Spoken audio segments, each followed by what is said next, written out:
For the first time, CNN has interviewed a former member of Chinese security forces who tells CNN he was routinely ordered to arrest and torture Uyghur detainees in truly horrific and barbaric ways. China denies accusations from the United States that it has detained up to 2 million Uyghurs, many of them Muslim, in a system of modern-day internment camps in the Xinjiang region in northwestern China.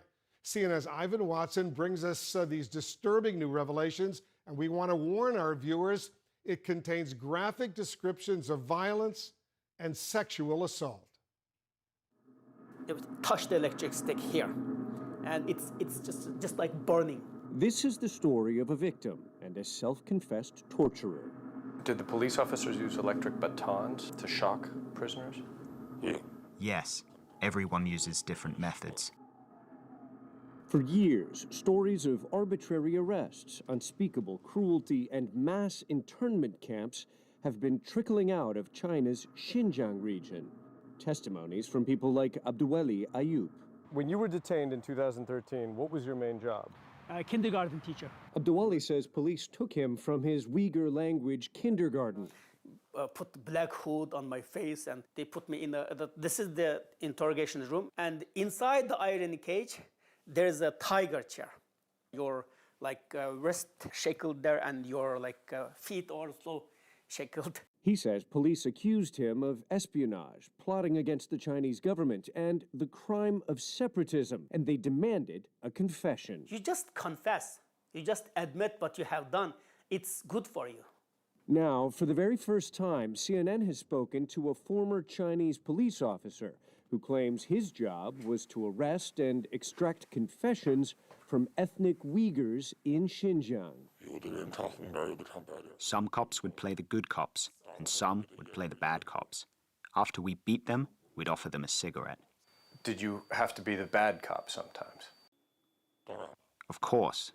The man, who asks to be called Jiang, says he worked more than 10 years as a cop before fleeing China after growing disillusioned with the ruling Communist Party. I met him in a European country. He wore his police uniform to authenticate his story, but does not want to be identified to protect himself and relatives who are still in China.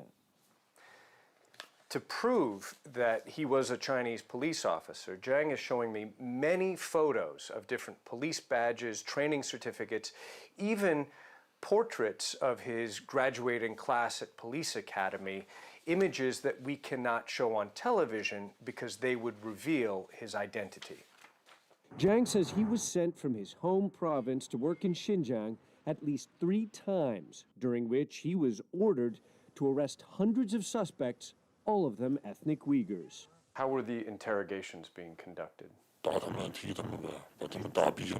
Beat them, kick them, beat them bruised and swollen, knock their heads on the radiator. Police would step on the suspect's face and tell him to confess. Jiang says some suspects were as young as 14, and all of the detainees were beaten. Were the suspects all men? Men and women. Did you witness women being beaten? Yes. CNN cannot independently confirm Jiang's allegations, nor those of Abduweli, the kindergarten teacher, who says in addition to beatings, he was raped on his first night of detention by Chinese prisoners who followed the orders of prison guards. It's really bad. This was prisoners who sexually assaulted you? Yeah, the prisoners. More than one? More than one. It's, first of all, they surrounded me, and the police there ordered me to take off my underwear and let me and bend over. Bend over. Don't do this. Don't do this. I cried. Please don't do this. And then one of, I don't know, just hold my hand like this.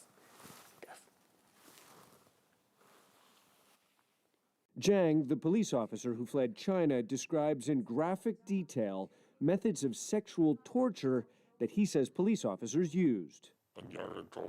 If you want people to confess, you use the electric baton. We would tie 2 electrical wires on the tips and set the wires on their genitals while the person is tied up. The result is better. He also says police sometimes ordered prisoners to sexually assault detainees. We call it an in-prison investigation. The Chinese government insists it is battling violent extremism in Xinjiang. Beijing also denies any human rights abuses whatsoever are being committed there. I want to reiterate that the so-called genocide in Xinjiang is nothing but a rumor backed by ulterior motives and an outright lie.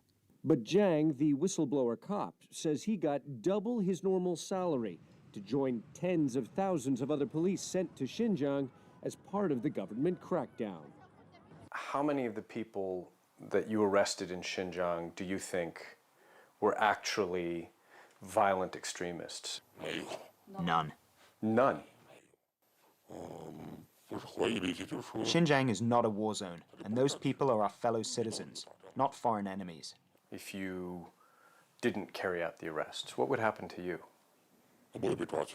Then I would be arrested as well, because that means I too am a part of a terrorist organization. I become their enemy. Abdulwali says after 15 months in detention, he confessed to illegal fundraising and was released. He later fled China. Since then, he says several of his relatives have been detained, including his niece Mehrai. Where was your niece held? The same detention facility I stayed. I don't know how she died. I don't even know. She is the first one I hold. She is the first baby I hold in my life. She's just like my daughter. In response to written questions from CNN, the Xinjiang government denies that Mehrai died in detention, saying the 30-year-old woman instead died of organ failure due to severe anemia after being treated in a hospital after suffering from an unknown illness. The Chinese government did not respond to written questions concerning allegations made by the former police officer. Abdulwali now lives in Norway with his family and publishes children's books written in Uyghur. He insists he can forgive the men who jailed and tortured him. I don't hate them because all of them victim of that system. If you met one of these prisoners, what would you say to them? I'm scared. I would leave immediately. Why? How do I face these people? You'd feel guilty, even if you're just a soldier. You're still responsible for what happened. Yes, you need to execute orders, but so many people did this thing together. We are responsible for this.